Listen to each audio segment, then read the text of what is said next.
No, z nami pa je že naš zadnji današnji gost, psihiater in psihoterapeut Borut Škodlar. On je predstojnik Centra za mentalno zdravje na Univerzitetni psihiatrični kliniki v Ljubljani in izredni profesor na katedri za psihiatrijo Medicinske fakultete v Ljubljani. Specializiral je iz logoterapije in eksistencialne analize, iz individualne psihoanalitično usmerjene psihoterapije ter iz skupinske analize. Ukvarja se z fenomenološkim raziskovanjem doživljanja ljudi s psihotičnimi izkušnjami in samomorilnostjo, zanimajo pa ga tudi vloga, pomen in terapevtska vrednost človečnosti in drugih meditativnih praks ter mističnih izkušenj in spoznanj. Še zadnjič danes omenim Slido, kamor lahko opisujete vaše vprašanja, ki se pojavijo tekom predavanja. Zdaj pa kar vam, profesor, predajam besedo. Jaz samo malo razsvetlim. Pozdravljeni. Verjamem, da imate že dolg dan za sabo, vsaj jaz ga imam. Ampak bomo se skupaj sprehodili še po eni temi, ki se meni zdi zanimiva, mi je tako velik izziv, tako nekako najožje področje znotraj psihoterapije, s katerim se tudi ukvarjam. Pa vam bom poskušal orisati, zakaj ali pa v čem so lahko ti svetovi zanimivi, v čem postavljajo poseben izziv v smislu torej nasprotnega občutja, kot da sem otok, povsem sam zase, kot reče John Donne. In torej o umaknjenih tihih ljudeh, tistih, katerim rečemo introvertirani ali pa shizoidni.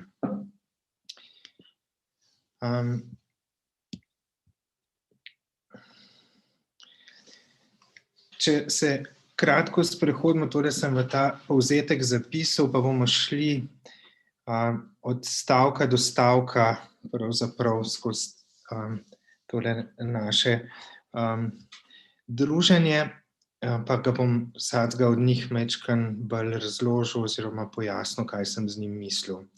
Torej, ljudi, ki so zadržani, tihi, umaknjeni in redkejši izražajo, kaj želijo, kakšne so njihove potrebe, kakšno je njihovo mnenje, težje opazimo. To so tisti tihi člani razreda, člani družine, člani kakšne skupine, kjer se nahajamo ali pa delujemo. V tej svoji nevsiljivosti se nam zdi, da morda da ne iščejo toliko odnosov ali pa da imajo celo odpor, da imajo eno averzijo do njih. Pa ni tako, bi bilo moje osnovno izhodišče, ampak pravzaprav še bolj iščejo odnose ali pa enako kot vsi, izrazne oblike so drugačne, ampak želijo si enako. Imajo pa določene ovire pri tem, tesnobe, ki jih preplavljajo, ko vzpostavljajo odnose. In se zato manifestirajo to želja in prizadevanje za odnose skozi fantazije, ideale, ki imajo o ljudeh, ki pa so večkrat lahko bolj ovira kot ne. Psihoterapija jim pa lahko, verjamemo, pomaga.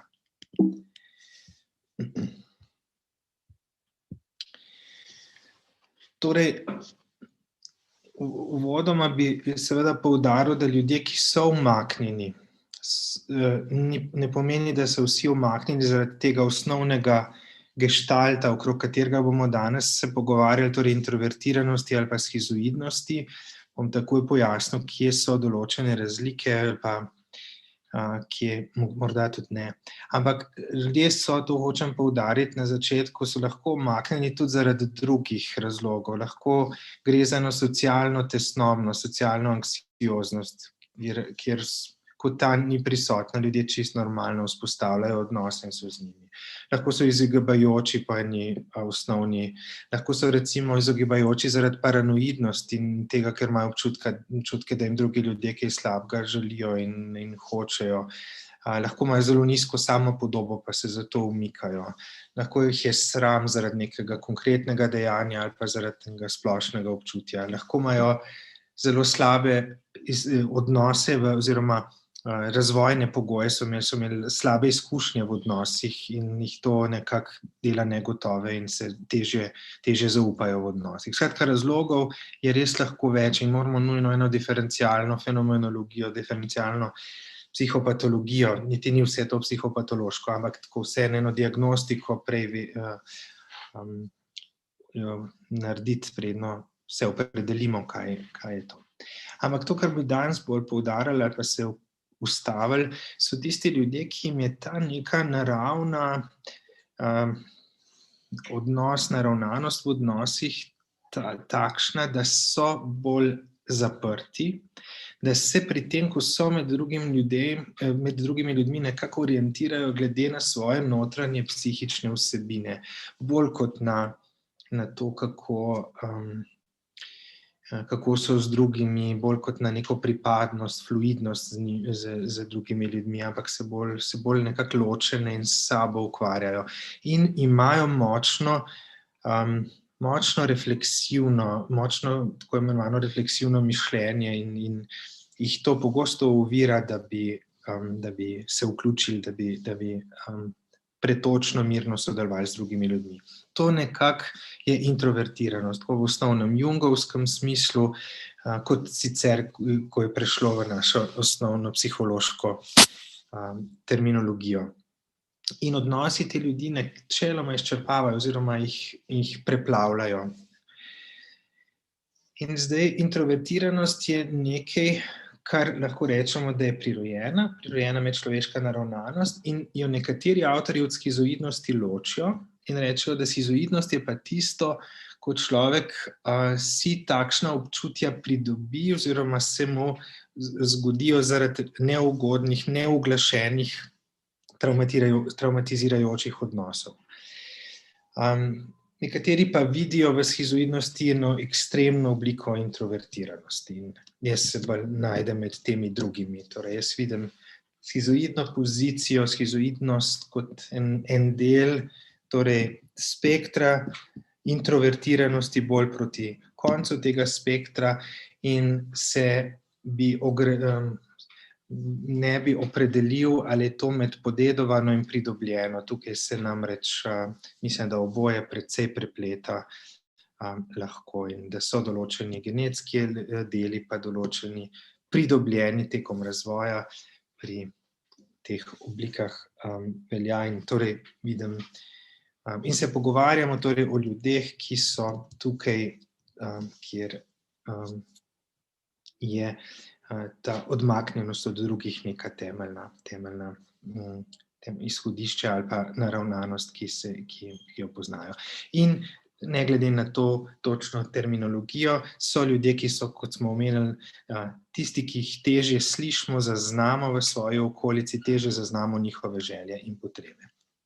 Primer bi bil recimo sramežljiv adolescent, ki se po hodniku šole pomika ob steni, se umika, se težko vključi v družbo, se redko ali nikoli oglasi v razredu samo od sebe, se ne smeje, ko se smejejo drugi ali pa zelo zadržano, ali pa kasneje mogoče. Če ga drugi spodbudi k pogovoru, se sicer ljudno odzove, ampak sam ne da pobude, tudi ni posebej angažiran pri tem in deluje nekako indiferentno, kot da mu je vseeno, da se ta interakcija zgodi ali ne. Tudi v celoti učinkuje, kot da ni vključen v življenje, je nekako povprečen glede šole in ne kaže velikih zanimanj, prijateljstev ne oblikuje, sošolci ga imajo za človeka, ki nima smisla za humor, ki je bolj dolgočasen, mestoma pa deluje vzvišen. Tako se je opisal en fant, ki je bil pred časom pri meni v terapiji. Drug primer. Predragi oče, pred kratkim si me ob neki priložnosti vprašal, zakaj pravim, da se te bojim, in kakor ponavadi ti nisem znal nič odgovoriti. Deloma prav zaradi strahu, ki ga imam pred tabo, deloma zato, ker bi moral ta strah utemeljiti s preveč nadrobnostmi, da bi jih mogel v pogovoru vsaj za sile vse zajeti. In ko ti zdajle poskušam pisno odgovoriti, bo tudi to nekaj zelo nepopolnega, saj me tudi pri pisanju hromi bojazen pred tabo z vsemi svojimi nasledki in ker obsežna snov daleč presega moj spomin in moj razum. Ne vem, če prepoznate. Kdor je bral, to je pismo Kafke očetu. In v tem odlomku se mi zdi, da tako to je pač čist uvod v to pismo, kjer je samo na sebi učbenik teh občutij in stanj, o katerih bomo danes se pogovarjali. Tako hromeča je bližina drugega močnega, odirajočega, v tem primeru očeta. In tudi eno pretanjeno hiperrefleksijo, hiperanalitičnost lahko razberemo. Toliko je nadrobnosti, reče, toliko je preanaliziral vsega, da ko ga vpraša, ko je naslovljen to v živo, sploh ne more reči, pa še ko piše, težko zajame vse skupaj. To je ena lepa ilustracija, seveda vrhunsko ubesedena, takšnega človeka, takšne pozicije. Ne bom vam na dolgo govoril o zgodovini tega koncepta, ampak bi rad orisal bistveno komponento, ki so jo zaznali avtorji vse od začetka pravzaprav današnjih razdeljevanj, kategoriziranj duševnih motenj in videli, da sta nekako dve temeljni poziciji, tako kot sta Jungovi intro in ekstravertirani, bi našli res zelo podobno distinkcijo pri Bloilerju med shizoidijo in sintonijo, nekaj, kar je po Krečmarju povzel, pa potem razvil v svojem delu in drugi mnogi tudi fenomenološki in kasnejši avtorji so to vzeli kot izhodišče. In zakaj pri tem gre? Lahko ta drugi del slajda z avtističnim temperamentom in avtizmom pustite, da se ne zapletemo še v eno terminološko dilemo, ki je zanimiva sicer, ampak jo pustimo ob strani. Ampak kaj je za Bloilerja in kaj prinese pojem shizoidije in sintonije na drugi strani? Kaj ta distinkcija pomeni? Pomeni, da pri nekaterih ljudeh, ki imajo to konstelacijo, torej shizoidno, je primarna pozicija v življenju ločenosti od drugih ljudi. Ločenega se počuti in se rabi za druženje, za odnose šele potrudi. Čuti to kot neko izziv, včasih ima odpor do tega, včasih nelagodje čuti, kako to sploh narediti, ampak njegovo naravno občutenje je biti sam nasproti drugih ljudi. Dočim tisti ljudje, ki imajo sintonijo kot osnovno izhodišče, se pa počutijo med drugimi ljudmi kot v enem naravnem ambientu, naravno dano jim je, da so z drugimi skupaj, da to prinaša neko karkoli, ampak so že primarno z njimi povezani, se vzpostavljajo take in drugačne relacije znotraj tega, ampak je to naravni medij.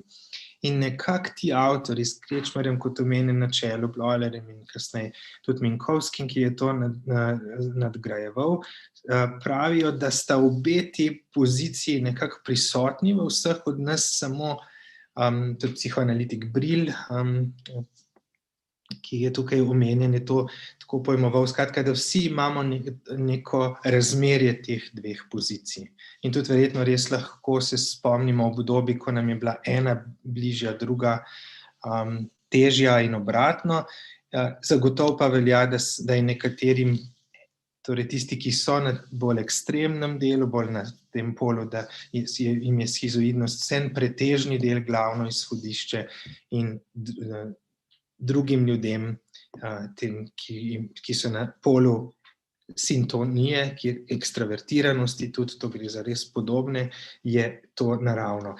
In na nek način tukaj tudi eno tako temeljno nerazumevanje lahko vznikne. Tisti človek, ki je res tako bolj se ves čas ločenega počuti, bo težko razumel nekoga, ki je tako naravno plava med ljudmi in obratno. To, kot smo zdaj rekli, je ena temeljno izhodišče in danost in prisotno pri mnogih ljudeh in celo v kombinaciji.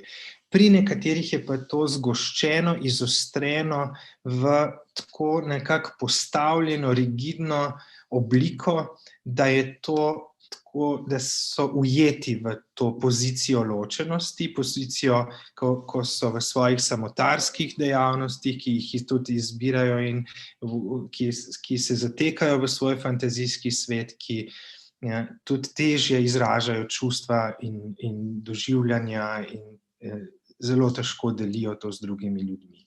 In v tem opisu so si tudi oba velika klasifikacijska sistema sta si blizu in podobno pokažeta. Opozoril bi na to, da vseeno bolj v teh kriterijih, ki so tukaj izpostavljeni, se pokaže bolj zunanje, to, kako mi kot zunanji opazovalci vidimo takega človeka, a ne, da je bolj, tako kot je bilo pri tem mladostniku prej omenjeno, kot da je indiferenten, kot da mu ni za odnose, kot da je hladen, odbijajoč, da se ne zanima, da je neodziven na kritiko in tako naprej. Vse to so zunanji opisi. In danes bomo probali skozi naslednjih par minut se sprehoditi po svetu njihovem znotranje strani, torej, kjer pa so želje in fantazije in pričakovanja in ideali o stikih z drugimi ljudmi, o odnosih. Torej, njihova glavna dinamska silnica zagotovo je umik v fantazijski svet, in doživljajo svet precej občutljivo in hitro lahko doživijo druge ljudi kot ogrožajoče. To drži tako tudi znotranje plati pogledano. In zato ni slučajno, da najdemo med njimi mnoge filozofe, duhovne vodje, teoretske znanstvenike, umetnike. Tukaj vidite Ludwiga Wittgensteina, Einsteina, Marto Grem, sodobno plesalko in prej omenjenega pisca pisma očetu Kafko. Še en zapis. Moj strasten občutek za socialno pravičnost in družbeno odgovornost je bil vedno v nasprotju z mojim izrazitim pomanjkanjem potrebe po neposrednem stiku z drugimi človeškimi bitji in človeškimi skupnostmi. Resnično sem samotni popotnik in nikoli nisem s celim srcem pripadal svoji državi, svojemu domu, prijateljem ali celo ožji družini. Ob vseh teh vezeh nisem nikoli izgubil občutka oddaljenosti in potrebe po samoti. To je rekel eden od prej omenjenih v svojem avtobiografskem zapisu Svet, kot ga vidim. Že tudi izbira naslova nekoliko kaže to pozicijo, ki jo sedaj pa bil strašno reflektiven tudi on in tako pronicljivo mentaliziral ta svoja stanja. Torej, rekli smo, pogledano od znotraj, pogledano, kakor lahko slišimo, začutimo ljudi, ki so bolj v tem spektru ali pa polu, njihov slog navezovanja je izogibajoč. Ampak to indiferenco so pokazale raziskave, to, da se ne odzovejo na odnos, da ne poiščejo ponujeno ali pa se odzovejo na neko ponudbo odnosa, spremlja pospešen srčni utrip, je vznemirjenost ob tem, niso ravnodušni, izgledajo ravnodušni, ampak niso. V njih je ena razcepljenost, ki jo čutijo to ločenost do sveta, do drugih ljudi, čutijo pa tudi ločenost do svojih želja, pa svojih, torej opisi, ki nam jih ponudijo, ki nam jih posredujejo, so tudi do svojega mnenja, svoje utelešene želje po nečem, tudi do tega so distancirani. Torej, distanciranost do sveta in do svojega čutno-čustvenega dela je vzporedna. Zato je tudi prisotna in neprestana ambivalenca med bližino in distanco. Ni notranje ravnodušnosti do tega ni in je veliko ukvarjanja s tem, z eno željo z eno ljubeznijo do bližnjega in strahu pred njim. Kar se lahko tudi v spolno življenje prenese kot en strah, ne spolno življenje kot svet psihični v malem, strah pred zlitjem v spolnem odnosu, pa potem da lahko izpadejo v spolnem odnosu hladni in mehanični, čeprav si želijo ravno nasprotno in je to lahko. Fantazijski svet smo že večkrat omenili, je bogat tudi drugačnih vsebin, kot so videti. Pogosto so videti tihi, zadržani, kot smo omenili, lahko mili, nežni. Vsebine, o katerih fantazirajo, pa so veliko bolj strastne, tudi agresivne.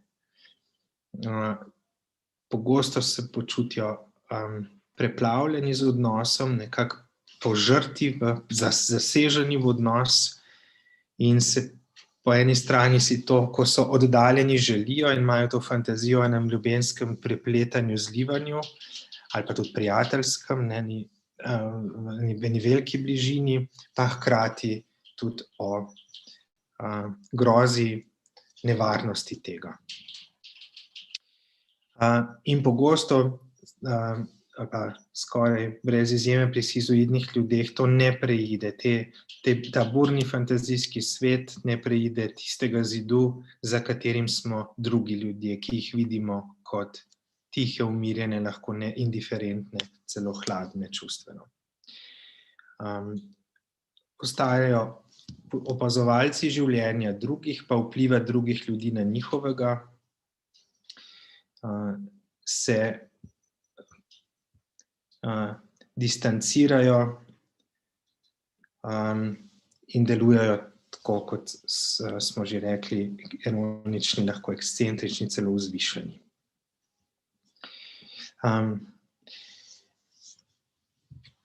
Še nekaj besed o psihoterapiji ali pa o tem, kako kot so ljudje ali pa kot terapevti lahko pomagamo, kje so možnosti, pa tudi kakšen je pristop ali pa dostop. Torej, res je, da ljudje s te vrstnimi težavami bodo težje poiskali sami pomoč ali pa se bodo, gotovo jih relativno manj srečamo, kot zaradi teh težav ljudje trpijo, torej, kot je tistih, ki trpijo. Ampak si pa terapevtsko obravnavo, sploh če premagajo to začetno nelagodje, želijo. In jim je, ko enkrat sploh vidijo, kako je zastavljena terapija. Pogosto imajo tako ene predstave, da se težje odpravijo pa poiščejo pomoč in res velikokrat pridejo na pobudo svojcev ali pa partnerjev. Ampak, ko pa enkrat se začne terapevtski proces, pa ko vidijo, da je setting, da je nek okvir, da je neko spoštovanje distance znotraj njega, da je spoštovanje časa, intenzivnosti, meja absolutno in tako, to jih potem precej pomiri in se lahko precej dobro odzovejo imajo radi to obliko odnosa, ker je vsem bistveno bolj kontrolirana tudi ali pa po manjših dozah, kot je lahko en drug odnos, ki je manj zamejljiv. V terapiji so občutljivi, ko premagajo te začetne strahove, so lahko zelo iskreni, topli, odzivni. Strah pred zlitjem, pa tudi uničenjem strani odnosa seveda je prisoten, ampak kot omenjeno, ta okvir terapevtski običajno zadostuje za to, za občutek varnosti. Res, da se če bolj razgrnejo čustvene vsebine svoje, ali če se pojavijo kakšni močnejši transferni občutki v terapevtskem odnosu, naj si bo ali erotični, ali agresivni, ali kaj podobnega, to jih lahko vznemiri in tudi oteži potem proces. Se lahko.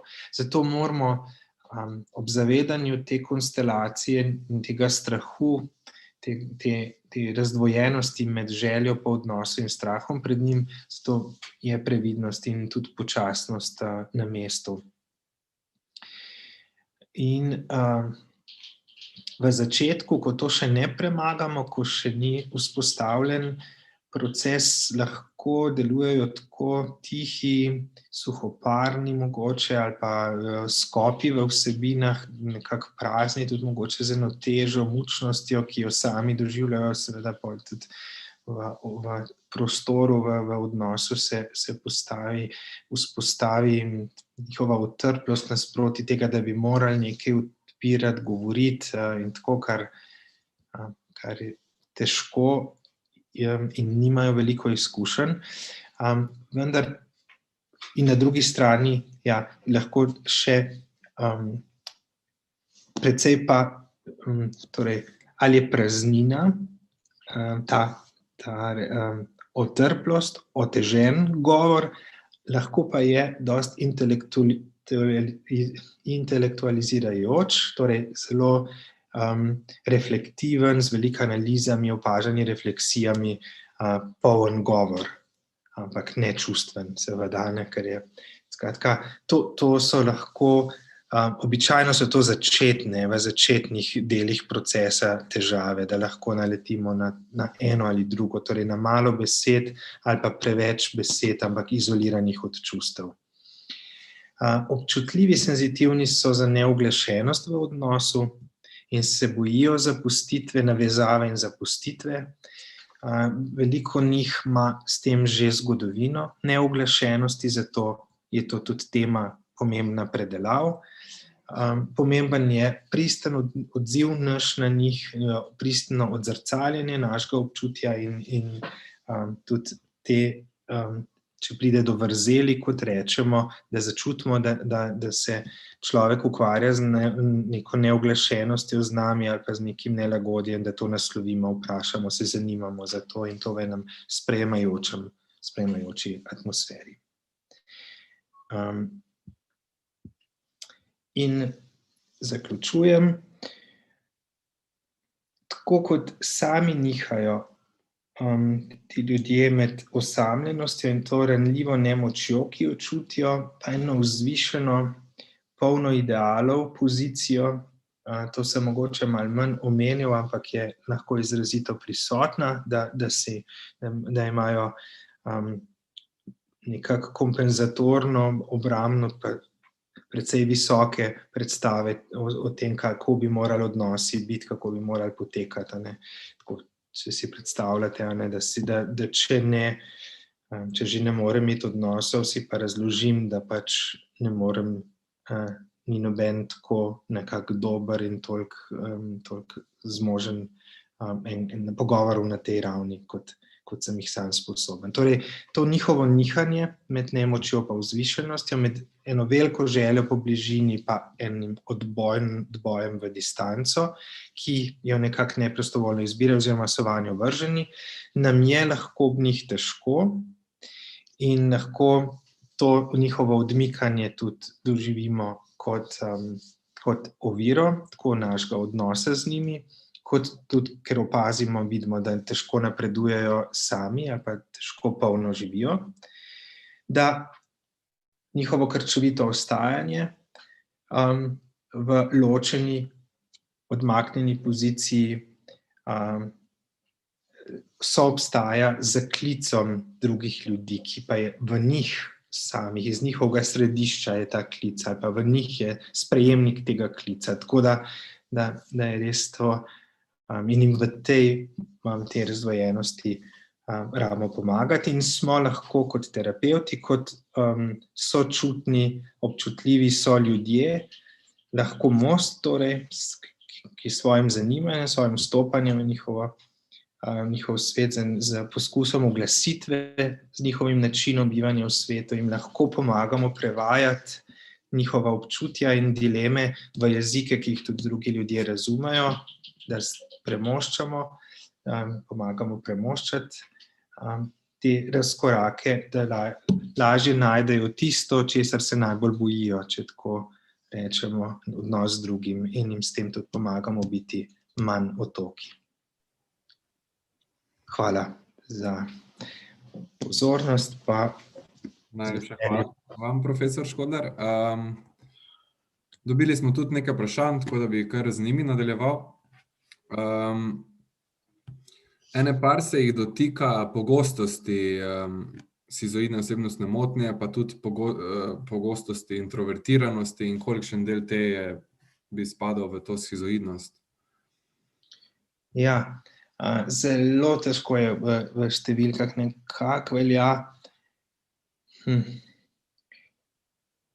cela paleta številk je, ki bi nam tukaj lahko orientir dale, ampak nekje med 2 in 3% je ena ocena, da je ljudi, ki so bolj na tem, rečemo, šizoidnem spektru. Seveda, če govorimo o introvertiranosti, verjetno je tako, lahko rečemo, da smo nekje v polovicah, ampak potem pa vsak od teh oba spektra, introvertiran in ekstrovertiran, gradacije. Za bolj osebnostne motnje šizoidne je nekaj procentov, torej ocena. Je pa zagotovo to tihi del spektra, kjer to pomeni, da so procenti višji, kot jih klinično mi zaznamo na radarju. Še eno vprašanje, ki je doseglo kar veliko všečkov. Kakšni so vaši nasveti o lažjem funkcioniranju introvertiranih oseb v današnjem svetu, kjer je bolj zaželena ekstravertiranost? Ja. Nekako je res, svet se, ali pa je nekako, sploh v nekih teh socialnih omrežjih, pa vzpenjanjih po socialnih lestvicah in tako je bolj naklonjen ljudem, ki lažje izražajo svoje potrebe, želje, ki se lažje postavljajo pred druge, ki se naslonijo na razne sprotne stvari, so v tem smislu fleksibilni, odzivni na recimo to, kaj je v nekem trenutku ali pa obdobju popularno, v modi, zanimivo in tako. Praviloma so bolj introvertirani ljudje nekako prvič ne zaznavajo toliko tega, ker jih ne zanima. Veliko njih reče, da prav to neko površno, preprosto klepetanje jim gre strašno slabo od rok. In pitje kave in druženje, ne pitje kave, ampak tako, iti na kavo, pa družiti se, in to jim je težko. Lažje delajo in poznam kar nekaj ljudi, ki za razliko od drugih, ki so na drugem delu spektra, ki se bojijo odmorov med delom, pa teh skupnih druženj, ki jim je odmor, ki se spet lahko zatopijo v svoje delo, in težje prenašajo tiste vmesen čas, jim je to bolj stresno. Tako da ja, s takšno dispozicijo v svetu, kot je danes, težje prosperiraš.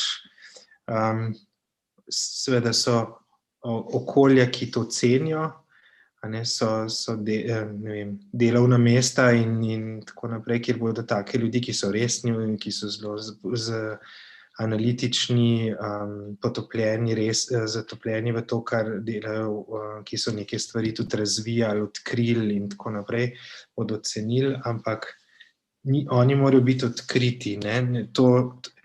In še ena komponenta je, da imajo do tega kar mnogi od njih en odpor, nekako si eno tako etično komponento, ki reče, ne morem površno. Če res nekaj ne znam, ne bom govoril. Če res nisem nečem dober, se ne bom postavljal, da to znam. To je spet ena napaka, če tako rečemo, za neko povzpetnost ali pa prosperiranje v enih običajnih okvirih. Tako da mogoče virtualni svetovi so delno lahko v nekih segmentih olajšanje, ker ni treba v živo z ljudmi toliko biti, pa se vse lahko stvari pokažejo, izdelajo, pošljajo. Tako da tukaj je en del, kjer jim je z tega vidika malo lažje, ampak v enem običajnem, in to ne velja samo za zdajšnji čas, ampak tudi za veliko genijev, ki so bili iz tega spektra, so bili odkriti po smrti. Tako, niso, nekateri pa verjetno sploh niso bili odkriti, ker sploh niso. Skratka, ne vem, če sem smeri sem odprl, tako da en celovit odgovor je težko podati o tem, ampak zagotovo so te skupni imenovalci, da uveljavljanje v družbi jim je zaradi njihove konstelacije oteženo. Najlepša hvala. Na tej točki naj vam se še enkrat zahvalim za odziv na povabilo. Upam, da se naslednjič na kakem dogodku uspemo že v živo srečati. Pa lep večer in nasvidenje. Hvala tudi za povabilo, držite se in se srečamo v živo. Tako.